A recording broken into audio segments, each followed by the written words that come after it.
Hello, everyone. I'll try that again. Hello.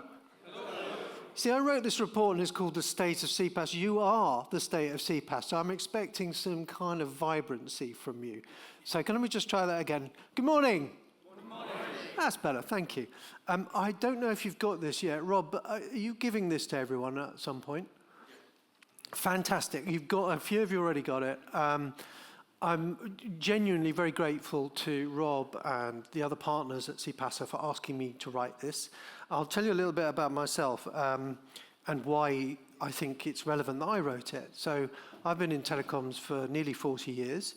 I have a degree in physics, an MBA, and I run a research company for 15 years. And until I wrote this report, I still didn't understand CPaaS. You know, just reflect on that for a moment. I spent 15 years running a research company looking at new business models in telecoms, and I didn't really understand CPaaS. Now, okay, you can say, that's your fault, Andrew. Or you could say, there's a fundamental problem with CPaaS, and that is it. It is a concept about concepts about technology. And I'm really sorry to be rude about your baby, but your baby's growing up. And you need to give your baby some new treatment and some new food and some new love. Because you are sitting on, I think, an incredible opportunity. The CPaaS industry has gone through some difficult times. I remember the opening speech, or one of the opening speeches at last year's CASA, where it was talked about valuations had gone through sort of pretty turbulent times. That happens in technology. The core opportunity that sits in front of you, I think, is astonishing. And that's really what I think this report says. But what it doesn't say is it's guaranteed. It says you have to do some stuff. So I'm going to tell you what I think that is. And then after about 20 minutes of me going on at you about that, I'm going to get 4 of the best analysts who actually were very helpful in creating this. I used a lot of their work. I called on it. And I'll also give you the opportunity to ask them some questions. And maybe they can ask you some too. Because really the point of being here, the point of being at CASA is to change things, is to make things better. And I'm going to put forward to you my vision of what that should be and the vision that I've developed with the partners at CPaaS and some of our Accelerate members. And I'd like, ideally, everyone else to believe in that. But I won't know until you've heard it, and I won't know until I've got your feedback on it. So that's what we're going to do. So let's just start by saying thank you. Gratitude is always a great way. I want to genuinely thank all of these organisations, Infobit, KPN, Radisys, Cinch, and Vonage, who are our Accelerate partners, who were able to provide me quite a lot of information and insight into the report. I also want to thank the GSMA Open Gateway team because we've got a lot of data out of them and we've got a partnership with them, but also to thank Mobile Squared, Omdia, S&P Global and STL partners who I called on at some length for this. So it isn't just it is mainly my and the partner's opinion, but it's been informed by these people, but also by a lot of other conversations I've had in the course of the last 9 months working with folk in CPaaS. So, sorry, I'm pressing a button. So the short answer to the question, what's the state of CPaaS, is you could grow this market by up to 3 times, maybe more, I don't know. The factors in the market, I think, are incredibly favourable. They're not all favourable. There's at least one thing that you need to keep an eye on, but there's a lot of stuff that's incredible for you guys. And how much it achieved depends on what the industry does. And obviously means each player has got to compete and do the right things for themselves, but there's some stuff you need to do to give your industry a better chance of success. So let me explain what I mean by that, and I'm going to break this down in the following. So if you don't get it straight away, that's my bad, but I will do my best to explain it. So the first thing is to drive a narrative of intelligent engagement. What this is having spent a long time, and I'll explain how this kind of words came together, looking at what you do, I think intelligent engagement is actually the industry you're in. I think that's actually the business that you're in. And I think it's how you should talk about yourselves. Because this is what you provide for your customers. This is what they want. And it also encompasses the range of things you now need to do. So it's not just about messaging or voice or VCons or traditional CPaaS or APIs. The idea of this is it's an idea that encompasses all of those things, and it's actually what your customers are seeking. So really, the main message, if you take away nothing else, is to talk to your customers about what they want, which is this. And again, I'll try and explain a little more clearly what I mean exactly by that. And maybe there are better words, and if you have the better words, please tell me, because these are the best ones I could find in the time I've been working on this, but I'd like to know if we've got a better answer out there somewhere.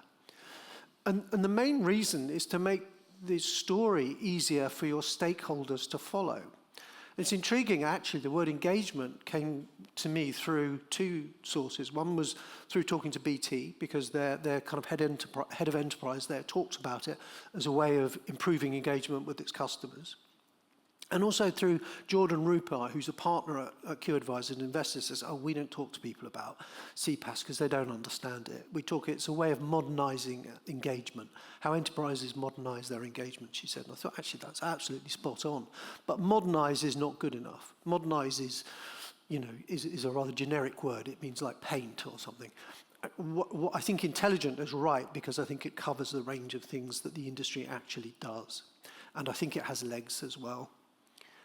And you need to talk more about outcomes and less about the asses, as my friend Kevin said earlier. Why? Because nobody cares. And also, when you talk about an as a service, like when you talk about communications platforms as a service, I have to do the following. I have to go, communications platform, okay, platform, as a service. Well, okay, now I get it. It takes me about 5 seconds to actually process the concept. Now, that's what's happening to most of your customers. So you're really losing a lot of people in this. And the outcomes you deliver are phenomenal, and I'll talk about that because I've spent a lot of time looking at them, and I think you can do so much more by talking about this.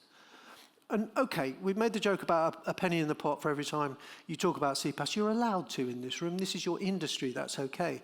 But I came here last year hoping to understand what the industry was about, and I didn't because of the way you talk to each other. So there's a lot in what you are doing in the way you communicate that is not helping each other. And you saw Neelam say, does anyone know what Vonage does? Astonishing how many people actually were able to put their hands up. Why? Because it's so complicated and the language is so difficult. You've got to change this. And there's a bunch of things you need to do to maximize the differentiation and support for what you do. And the first of these, I'll try and get out of the way, but is to improve and develop how you talk about AI. It's interesting what Neelam said about AI being a kind of everybody's got it. It's a sort of table stakes. I think that's true. But I think what's really going to be important for the industry is proving how you are different and how you are differentiated against the generic offerings. Because what is going to stop Google, Amazon, one of the others kind of developing some sort of AI tool that just hoovers up everything you do? I don't know. I'd like to know. I think it's possible, and I'll show you some of the ways it's possible, but I think that argument has to be made very well. The second thing is, and I got a lot of this inspiration from Nick Lane, who's going to join us on the stage, who really knows this stuff about business messaging, and it's very clear to me. I mean, there's a lot of knockers of things like RCS in the market. It's been around a long time and not worked, but actually, potentially, it's a great tool in what you guys do, and you need to educate your customers about it. But also, we need to educate the telcos about it and about the differences and about how to ensure that all of the messaging services get communicated. Thirdly, network APIs. We've talked about it. We've got a lot of great people here the next couple of days to talk more about network APIs. Network APIs is an opportunity to add value, but it's also an opportunity for you to engage more with operators, to get them more excited about CPaaS in a funny way. And again, I'll talk a little bit about that. Voice, my God, the innovation that's going on in voice at the moment because AI has fundamentally unlocked voice as a source of data. Absolutely huge innovation. What an opportunity. I mean, there was so much that in the end, my slide of it just says, look, there are 12 examples. Have a look at the report. Come and look at the case directory, because it was too much to try to encompass in a couple of minutes in presentation. And last but not least, you've got a few dirty secrets in the industry. You've got a few naughty things going on. You've got quite a lot of fraud on the edges of the industry. And some folks in the industry are doing a good job of cleaning it up, and I think you as an industry should actually make that a priority. So where did it come from? I told you about talking to Andrew Small at BT and Jordan Rupar. But I spent a lot of time when I first started working with CPaaS, because Rob asked me and said, can you come and help us look at how we can use insight and research to help our members? And Rob Gallup, who's sitting in the back of the room, made this amazing tool called the Service Provider Playbook, which had about 90-odd case studies in it. And I started out reading them, and I actually ended up reading them 5 or 6 times before I really understood it, before I really got it. And I thought, there's an amazing resource here, and we need to turn it into something else. And what I found in these case studies was so much value. There was so much more here than I'd understood from listening to the industry talking to itself for 2 days. That I thought there's got to be more we can do here. There's some great stuff going on. So we started to build, and it's very nearly ready, and I'll talk to you more about this, what we call the case directory, which is a new iteration of that, but adding in things like the API case studies that we've got from the GSMA. I really want to build that, and I'd like your help to build it. So one of the things I would like to do, and what we're working on is trying to make a process that makes it easy to get data into this, is to build a bigger case directory, because the evidence that we can provide as an industry is phenomenal. You can really change the equation by showing people that you can save them 30% costs, make significant differences to their net promoter scores, and actually start growing again as a company. You've got so much evidence, but it's so hidden by the language you're using at the moment and the way you communicate. And we'll talk more about that. So I think I might have gone, oh no, I'm okay. So I talked about this, but the thing that really struck me in the case studies was that most of them talked about strategic benefits. And there were lots of really good benefits that were quantified.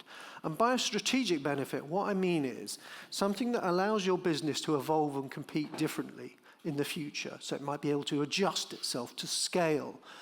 And what occurred to me while I was reading it, I was like, oh, it's not just a tactical application, because I thought of CPaaS as like, it's a tactical thing you bring in to do a bit more messaging to help you communicate with your customers. Now, in some cases it is, but it's not always. And it was the prevalence of all the strategic words that made me understand actually what customers are doing. Because someone said to me on a call, I won't say with whom, but they said that belief precedes the business case. And in a way, strategy is the belief they're looking for. They're looking for ways to make their businesses more adaptable. And that's this point of intelligent engagement. We have great amount of use cases with really, it's not use cases, case studies, real stories with real benefits. And interestingly, cost was the first one on this, just above experience. And I think the reason cost comes first is that people can very easily prove a cost benefit. So you know what it cost you before and you know what it cost after, and you can make that case. And cost is always the easiest thing to prove. Experience is the next easiest to prove because you have measures, but experience is a little bit less tangible than cost. And growth tends to come a bit afterwards and also be harder to prove because people quite often think, we grew because I launched this great new proposition, not because I put this brilliant new tool in place. But the evidence is just so strong in the cases. They're really powerful.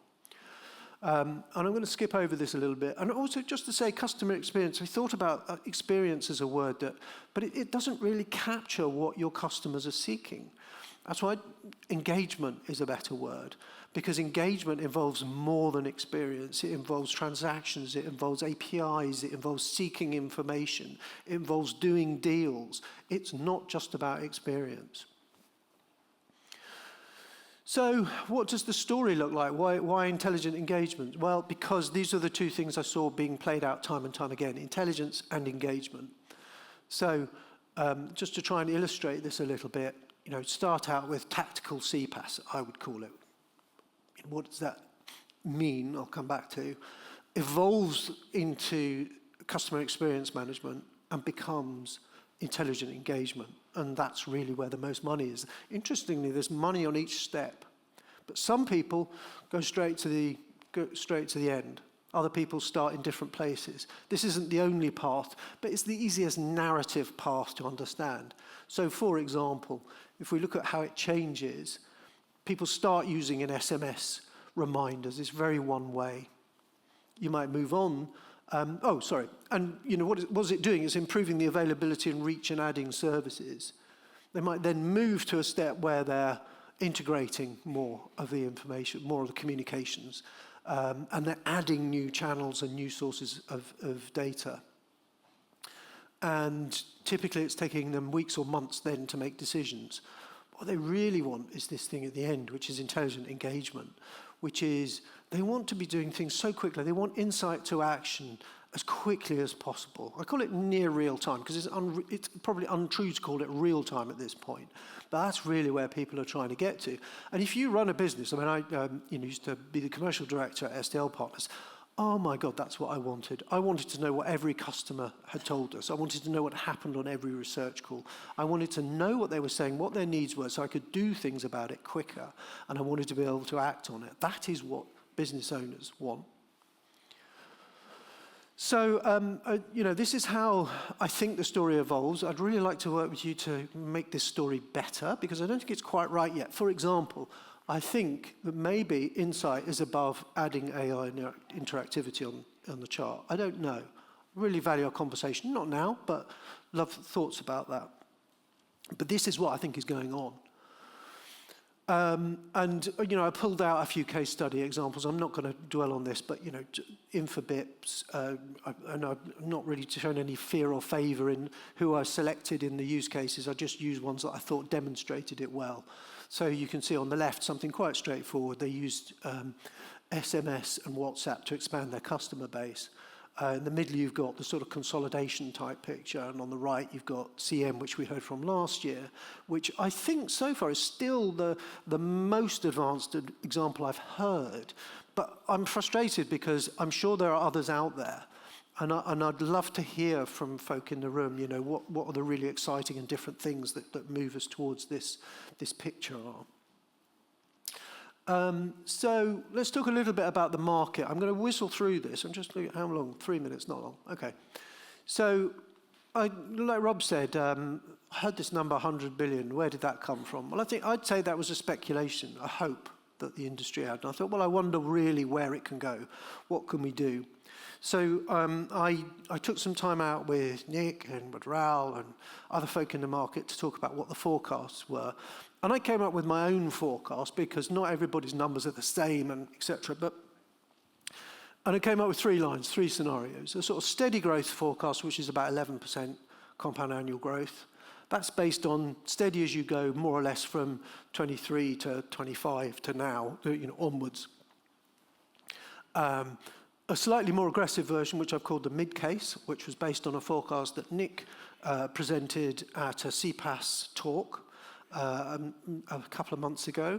And I'll show you a little bit of detail behind that. We won't have time to go into all of it, but we'll have time with the analysts to explore this a bit more.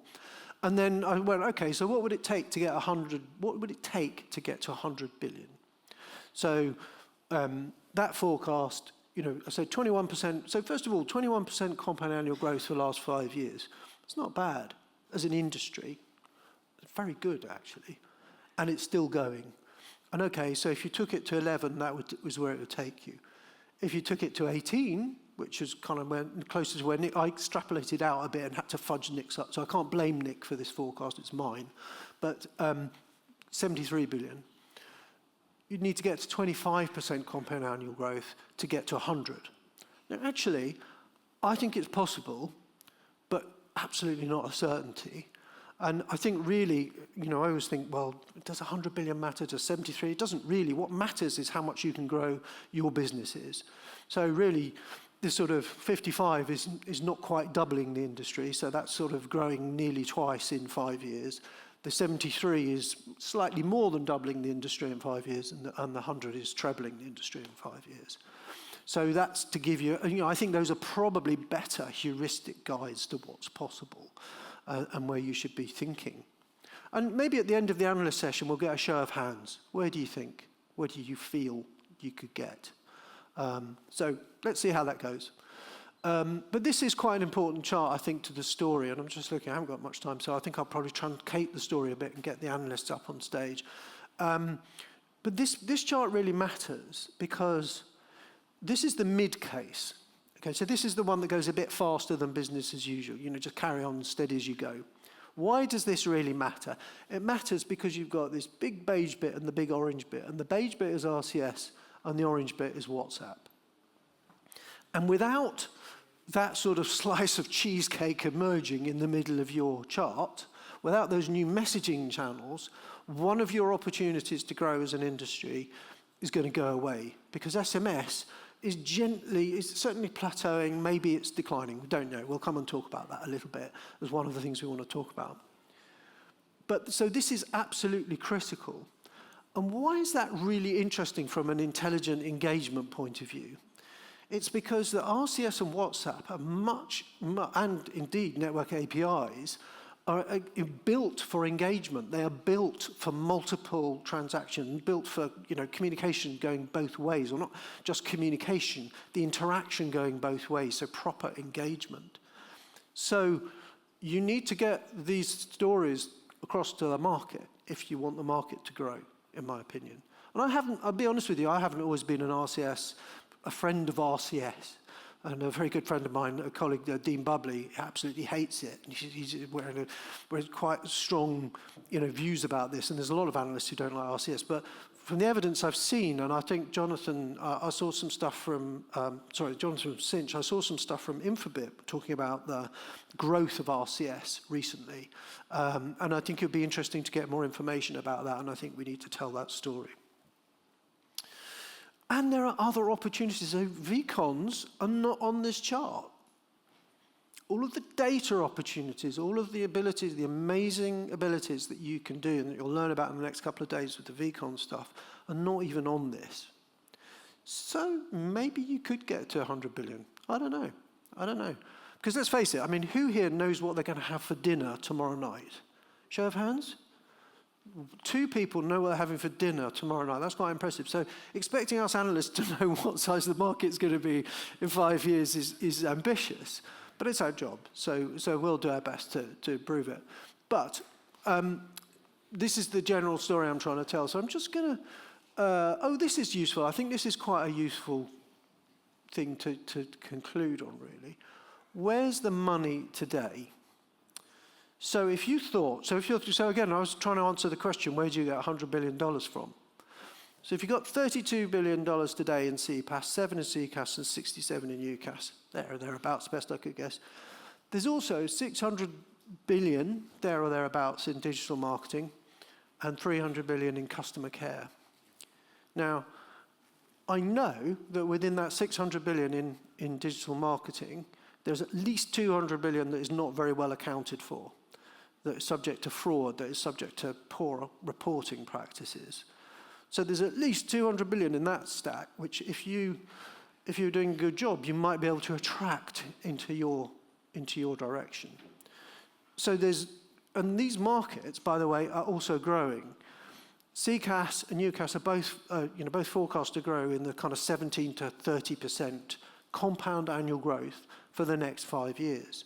So you are sitting in an industry at the intersection of telecoms, AI, and cloud in an area which is best suited for customers to employ AI because it's communications, it's content-oriented, and you're growing already, or you have been growing at 21% compound annual growth. You should be really excited. You should be absolutely thinking, there's an amazing opportunity here. Oh, and you've got network APIs, completely new opportunity to interact with the market. You've got RCS, you've got WhatsApp, new channels which are going to grow fast. Incredible opportunity. Now, I know we're going to hear the sad story, the miserable story later about what could kill you, and I think that's really important to listen to as well. But there's such an opportunity here. And I really am excited to be looking at this and seeing it. And I hope you enjoyed the report. I look forward to your feedback on it.